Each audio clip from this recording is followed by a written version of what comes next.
और बोला कि जल्दी से मुझे दिखाओ।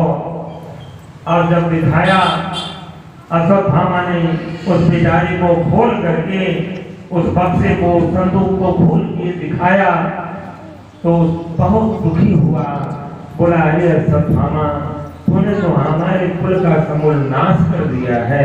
तत्क्षण दुर्योधन की मृत्यु भी हो गई। द्रौपदी बहुत क्रोधित हुई। दुर्योधन की मृत्यु का समाचार सब सुन के बड़े दुखी हुए। उनकी मां गांधारी, पिता धृतराष्ट्र, लेकिन इधर पांचों पुत्रों का जो वध अश्वत्थामा ने किया था, भगवान श्री कृष्ण ने अर्जुन से कहा कि इसको जाओ पकड़ करके बंदी बना करके ले आओ, हम इसका वध करेंगे।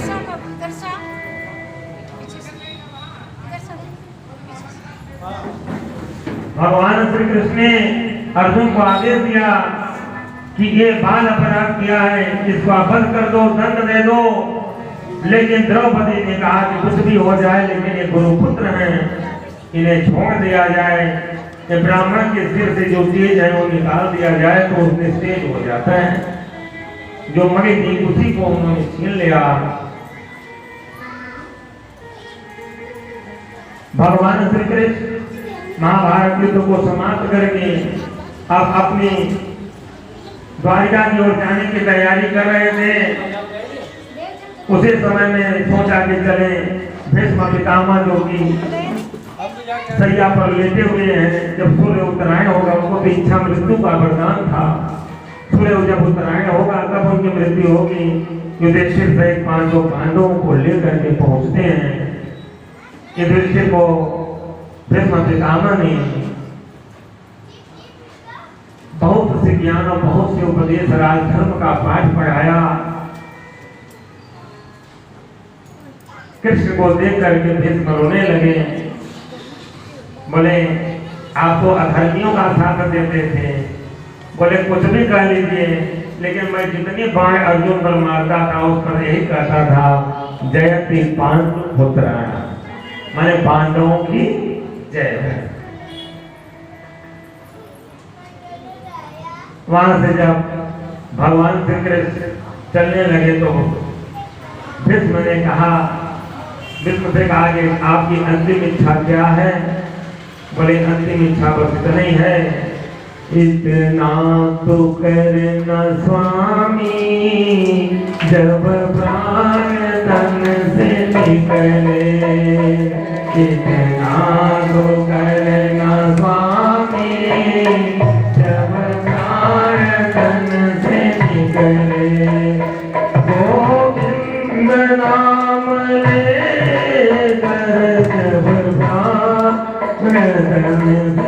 भगवान का नाम क्योंकि कहा गया है कि जन्म जन्म मुनि जतन कराही, अंतराम कहीं आवत नाही।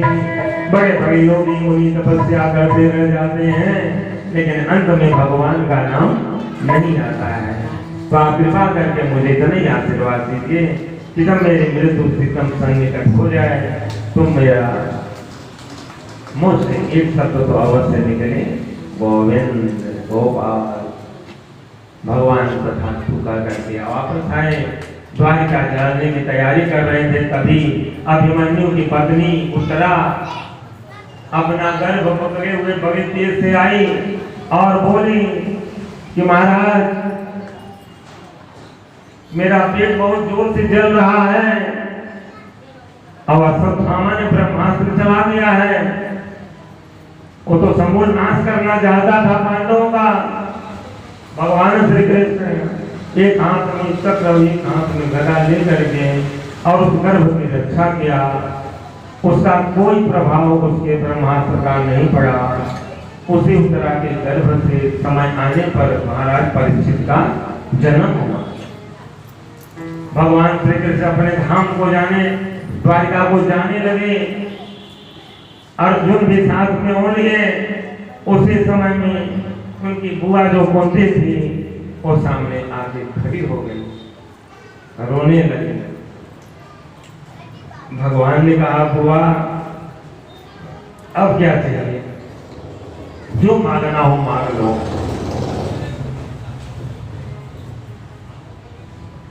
द्रौपदी बोली, कुंती बोली कि बेटा मुझे कुछ नहीं चाहिए, मुझे कुछ भी नहीं चाहिए। बोले नहीं, जितना धन दौलत मान सम्मान संपदा या कीर्ति क्या चाहिए, बुआ सब कुछ मैं देने के लिए तैयार।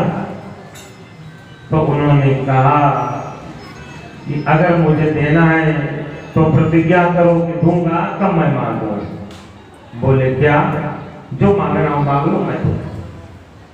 बोले ठीक है, तो मैं मांग रही हूँ। विपदः सन्तु न सस्व तत्र तत्र जगद्गुरो। और ध्यान से सुनिए आप लोग, कुंती ने क्या मांगा है, विपदः सन्तु न सस्व तत्र तत्र जगद्गुरो भवतो दर्शनम् यस्मात् पुनर्भव दर्शनम्। अगर भगवान आपसे कहें कि आपको कितना पैसा चाहिए, कितना हीरा मोती जवाहरात सोना चाहिए, तो मांगिए। तो आपका भाग्य खुल गया ना। अवश्य आप कहिएगा कि वाह मेरे तो दिल लौट आए, हमको मिल जाता है। लेकिन कुंती ने क्या मांगा, विपदः सन्तु न सस्व तत्र तत्र जगद्गुरो। अगर आप मुझे देना ही चाहते हो तो मुझे पग पग पर केवल दुख मिले। क्या मिले, दुख। सुख की मांग उन्होंने नहीं की। क्यों, बोले कि जब मुझे दुख की प्राप्ति होगी तब मैं आपका सुमिरन करती रहूंगी, और जब मैं आपका सुमिरन करूं तो आप मुझे दर्शन देने के लिए अवश्य पधारिए। बोले वृंदावन बिहारी लाल की। ऐसी थी उत्तरा ने भगवान से कहा था कि मेरा गर्भ जल जाए, मुझे कोई परवाह नहीं है, दुनिया तो दोष आपको देगी कि जिसके पक्ष पर थे उसका भी मूल नाश हो गया। भगवान ने वहां भी रक्षा की। अब इसके बाद भगवान द्वारिका में गए हैं, 16,108 रानियों के साथ एक साथ मिले हैं। कुछ समय तक अर्जुन वहां पर थे और लौटने लगे जब, तो भगवान ने अपनी सारी माया खींच ली। जिनको गांधी धनुष पर जितना अभिमान था, आप लोगों को कोई दिक्कत तो नहीं हो रहा है ना, क्योंकि कथा जो है ये समय का बंधन में नहीं चलेगा। कथा जो है हम किसी के बंधन में नहीं रहेंगे। कथा जब तक मेरी इच्छा होगी तब तक करूंगा। इसलिए कि आप लोग देरी से आते हैं तो देरी से जाना। पहले आइएगा तो पाइएगा, देरी से आइएगा तो देरी से जाइएगा। बड़े वृंदावन बिहारी लाल की जय। जिस गांधी धनुष पर अर्जुन को इतना अभिमान था, वो कोलभीलों ने ही लूट लिया। उनका गांधी धनुष कोई काम नहीं कर रहा। इधर राजा परीक्षित का जब जन्म हुआ तो ब्राह्मण लोग आए और कुंडली हाथ देख करके बहुत कुछ बताए कि इससे आपके कुल का नाम और यश तीनों लोगों में व्याप्त हो जाए। ये चक्रवर्ती सम्राट की तरह दिखाई देगा और भक्ति इतना भरा भरा रहेगा कि इसके जैसे युवान पुरुष कोई संसार में नहीं हुआ। इधर से बहुत अच्छी अच्छी बातों को सुन लिए। नवराजस्वी यज्ञ किए हुए थे, अब उनके मन में तरह तरह की शंकाएं होने लगी। देखिए, जब अपशकुन होने लगता है तो कहीं सियार, कहीं कौवा, कहीं कुछ न कुछ अपगधा, कहीं कुछ, ये अपशकुन करने लगे। अब उस समय अपशकुन को टालने के लिए मनुष्य को भगवान नाम का भजन करना चाहिए, कीर्तन करना चाहिए, उनके साथ जुड़ जाना चाहिए। अब वही जुड़ने का प्रयास युधिष्ठिर कर रहे हैं। जब आ गए अर्जुन, बोले महाराज अब यहाँ कुछ रह नहीं गया है, क्योंकि भगवान ने अपनी सारी शक्ति खींच ली है। जैसे 9 दिन नवरात्रा पाठ करिए, ठीक है ना, तब तक देवी की शक्ति लगी रहती है। और जहाँ हवन होगी, अन्न शरीर में गया, उसके बाद शरीर में पीड़ा होने लगे, तब तक देवी की शक्ति लगी रहती है। उस समय तक खूब उमंग रहता है, खूब उत्साह रहता है। हम लोग दौड़ दौड़ के पूजा पाठ करा देते हैं। 10वें दिन कोई कहेंगे पाठ कर दीजिए, नहीं हो, क्योंकि उस समय तक माँ अपनी शक्ति की हुई थी। तो भगवान जब तक थे तब तक तो अपने भक्तों पर अपना अनुग्रह किए हुए थे, और जब शक्ति उन्होंने खींच लिया, शक्ति खींचने का मतलब उनके अंदर जो अभिमान था उसको उन्होंने नष्ट कर दिया। तब युधिष्ठिर ने अपने भाइयों के साथ मिलकर के परीक्षित का राज्याभिषेक किया, और राज्याभिषेक करने के पश्चात वो लोग हिमालय पर्वत की ओर चल दिए और भगवान के धाम को चले गए। वो भी कथा बहुत लंबी है जो गए हुए हैं। अब राजा परीक्षित दिग्विजय करने के लिए चलते हैं। तदा परीक्षित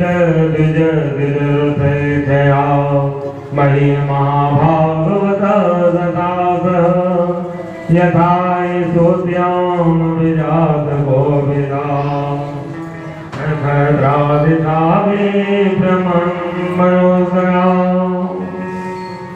महाराज परीक्षित ने 3 अश्वमेध यज्ञ किया था। उनका जो है मन बहुत पवित्र है। जितने राजमुकुट अर्जुन ने, युधिष्ठिर ने, भीम ने राजाओं के जीते हुए थे, वो सारे मुकुट एक तिजोरी में रखवा दिया गया था कि कोई भी इन आभूषणों को, अर्थात इन मुकुट राजमुकुटों को कोई भी धारण नहीं करेगा अपने वंश, क्योंकि कोई भी धन छीना हुआ हो, जीता हुआ हो, उस धन में भी दोष रहता है। जैसे हम किसी से जुआ खेले, 100 रुपया जीत लिए, वो भी पाप ही पुण्य नहीं है, जब तक कि उसमें से कुछ हम धर्म ना करें, कुछ उसमें से दान ना कर लिए, कुछ भिखारियों को दान ना दे लिए। देखिए, अधर्म का धन तो कितना भी करिए वो अधर्म नहीं रहता है, लेकिन सात्विक रूप से जो कमाया हुआ भी धन है उसमें भी पाप रहता है, उसमें भी दोष रहता है। उसको जब तक हम दान नहीं करते, पूरे नहीं करते, वो धन शुद्ध नहीं रहता है, वो किसी न किसी रूप से रास्ता निकालने लगता है और गबन होते हैं। उस दिन राजा परीक्षित ने क्या किया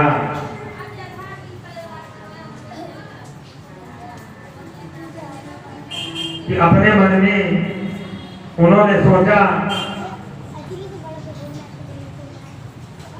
कि चलते हैं दिग्विजय करने के लिए।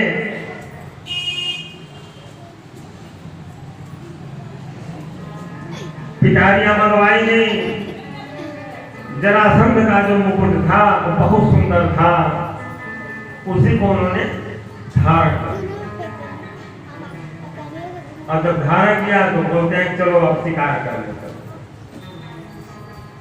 शिकार करने वन की ओर चल रही है। अब देखिए, अधर्म से कमाया हुआ जो धन था वो जब सर पे आ गया तो सर चकरा गया, माने मन जो है वो विचलित हो गया। चल दिया शिकार करने। शिकार करते करते एक जंगल में पहुंचे। वहां एक साधु महाराज तपस्या कर रहे थे। घोड़े को बांध करके और दूसरे महाराज जी के पास पहुंचे। बोले महाराज जी मुझे बहुत जोर से प्यास लगी है, आप कृपा करके मुझे पानी दे दीजिए। समीक ऋषि ध्यान में बैठे हुए थे, उन्होंने कुछ भी ध्यान नहीं दिया तो मरे हुए सांप को ला करके राजा परीक्षित ने उनके गले में डाल दिया। बोला कि ये महात्मा एक राजा का अनादर कर रहा है। ऐसा कर करके वो अपने राजभवन की ओर चल दिए। धीरे धीरे लोगों के द्वारा उनके पुत्र को मालूम हुआ, वो नदी में स्नान कर रहा था। तत्क्षण उसी समय उसने जल लिया और कहा कि मेरे पिताजी का अपमान करने वाला ये राजा परीक्षित आज से तुझे 7वें दिन तक नाश रखेगा और तेरी मृत्यु हो जाएगी। ऐसी बात राजभवन तक पहुंच गई। समीक ऋषि ने जब यह सुना कि मेरे पुत्र ने ऐसा कर दिया है, अपने पुत्र को डांटने लगे। बोले बेटा वो राजा है, राजा तो है देवता स्वरूप होता है, वो किसी भी प्रजा को दंड दे सकता है, लेकिन तुम्हें इतना बड़ा अनर्थ नहीं करना चाहिए। चलो आपको जो कर दिया क्या है। राजा परीक्षित इसके पहले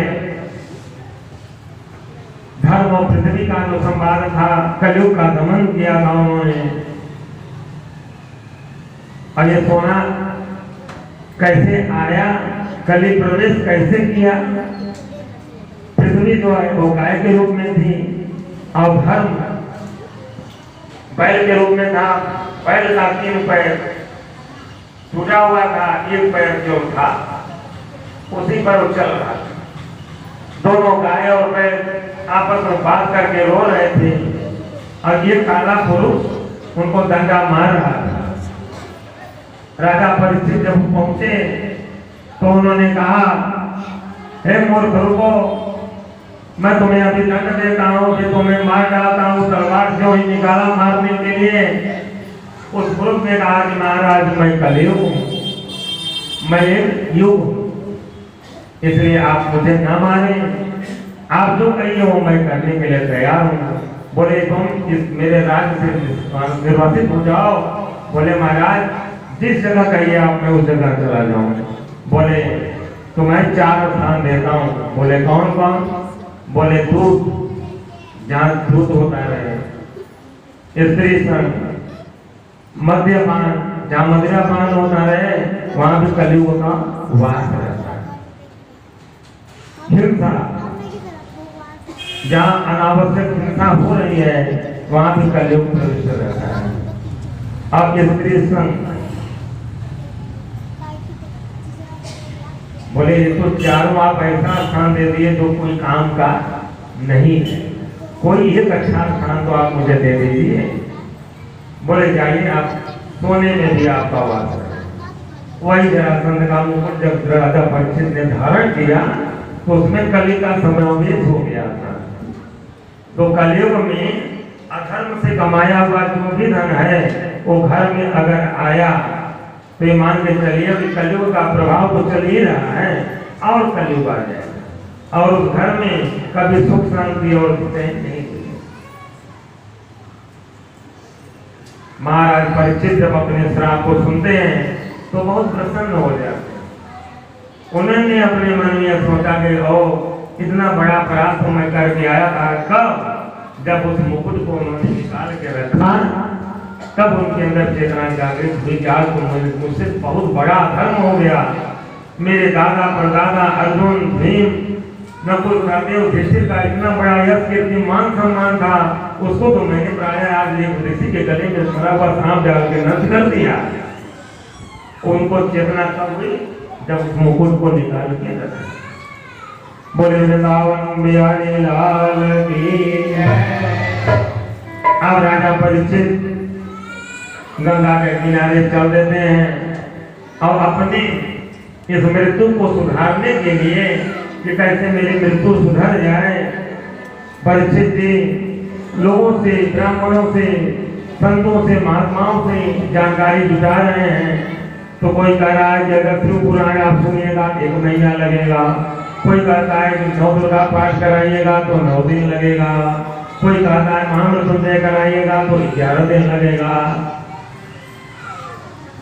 तरह तरह की बातें ऐसी चल रही थी।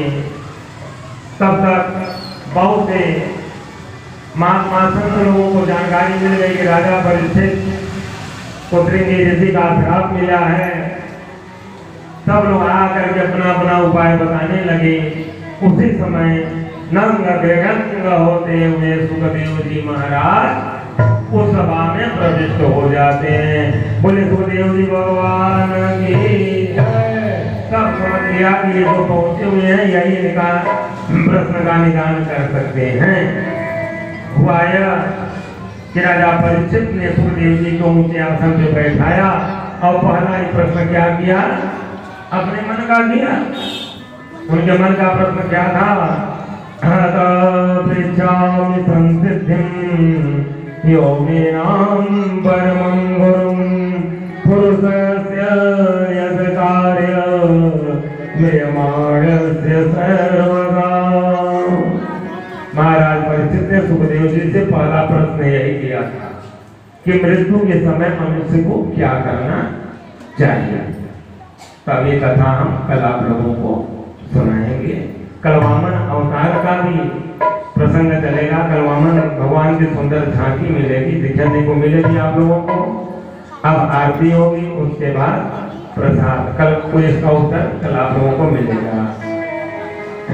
सांवरा मेरा सांवरा, सांवरा मेरा सांवरा, सांवरा मेरा सांवरा, सांवरा मेरा सांवरा। लूट कर ले गए कातिल के घर, सांवरा जादूगर लूट कर ले गए।